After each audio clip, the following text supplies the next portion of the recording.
Hello, ladies and gentlemen. Good evening. Welcome back to DAF's Television. And trust me, it feels good to be back. The Premier League is back. The action is back. And very, very happy and excited about, games again this weekend. None of that international break bullshit. We're here for serious business now.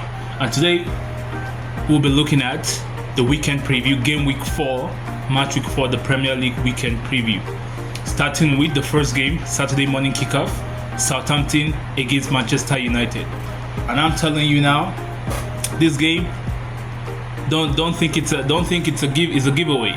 United coming off a 3-0 loss to their greatest rivals. We went to their stadium, we taught them a footballing lesson, like I like to say.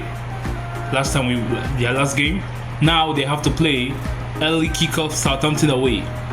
Don't get me wrong, Southampton are a very poor side. Man United, on a regular day, should dispatch of them pretty comfortably.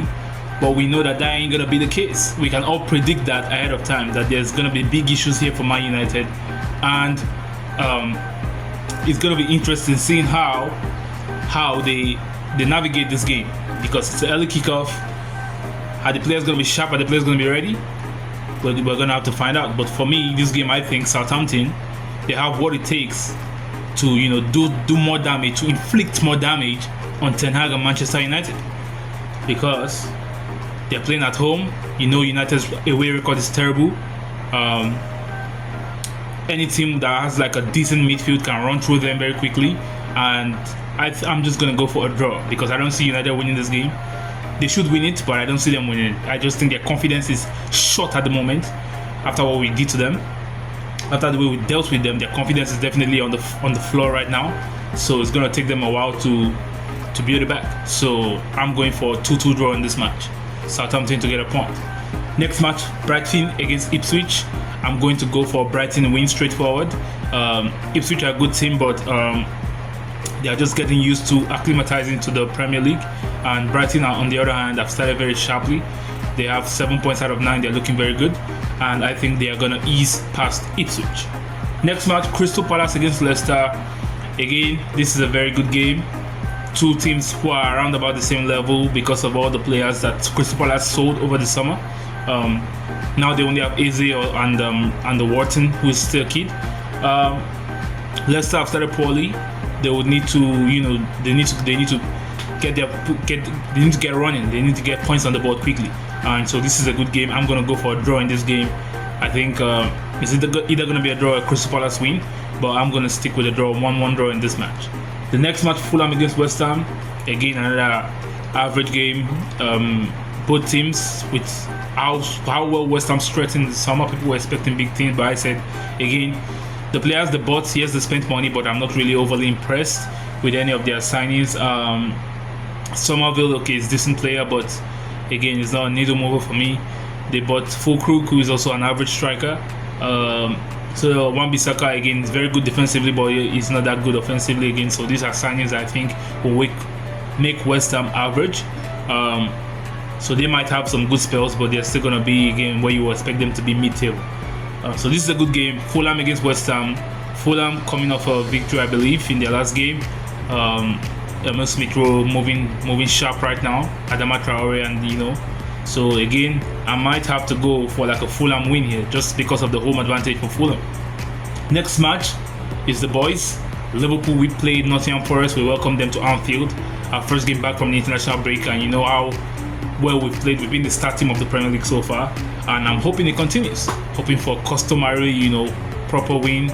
Obviously it's always tricky after an international break. Players who have been on good form could easily lose momentum because of the short break and stuff like that, so they have to build back their fitness and all that. But I'm hoping that we have enough to dispatch of Nottingham Forest pretty quickly and easily, and I'm going to go for a 4-0 or 3 or 4-0 win for Liverpool, a comfortable afternoon. And the next match we have Man City against Brentford. Again, Brentford are tricky. Brentford are a strong team. You don't know what to expect. They could cause havoc at any time, but I'm just going to go for a simple Man City victory. Erling Haaland on fire. Guardiola is not taking any prisoners at the moment, dispatching everybody left, right, and center. And I think they will just destroy Brentford. We'll go for like a 4-0 win for Manchester City. Although they've been conceding a lot of cheap goals in the past few games, which I don't understand why, giving away goals and still winning the game, scoring 3 or 4. So I don't think that's going to continue for too long. Obviously, Nathan Ake is now injured, but they have adequate replacement on that side of the field. They have Badio there, they have Rico Lewis, they have Kyle Walker, they have all these players. So it should be pretty easy to nullify that threat. So I'm going to go for a Man City 4-0 thrashing of Brentford. Next match we have Aston Villa against Everton. Villa again, I'm just going to go for a Villa win like I predicted. Everton are going nowhere fast this season. I think they're going to get relegated quickly. And as we are starting to see that this is going to be the case, as they have conceded about 10 or 11 goals already, and they've won 0 games, bottom of the table. And Villa on the other hand, under Unai Emery, you know what they are on about. They're a serious team, and I predict them to dispatch of Everton comfortably in the Saturday evening game. Bournemouth, the last game for Saturday is Bournemouth against Chelsea, and yes, Chelsea, people are expecting big things from them. I'm expecting big things of Chelsea this season. I think with the amount of technical players, good technical players they bought, yes, they don't have a striker, but they have a lot of technical players, a lot of players that can chip in with goals. I'm expecting them to finish round about, the top 4, if not in the first, 5th, 6th, 7th positions. 5th or 6th is where I expect them to be. And if they play well, they could even break it into the top 4 in my opinion. So again, Chelsea, I expect them to dispatch of Bournemouth. It's a tough away game though, because Bournemouth are under Danny Raiola. They've been very solid. They're a tricky team to play. You can never count them away from the game. But I'll still expect Chelsea, without the Jadon Sancho now there. All the players are slowly getting back to fitness. I expect them to take all 3 points from that game. And let's move on to the Saturday fixtures, and here we have the big one, the big fish of the weekend. Tottenham against Arsenal, the North London derby.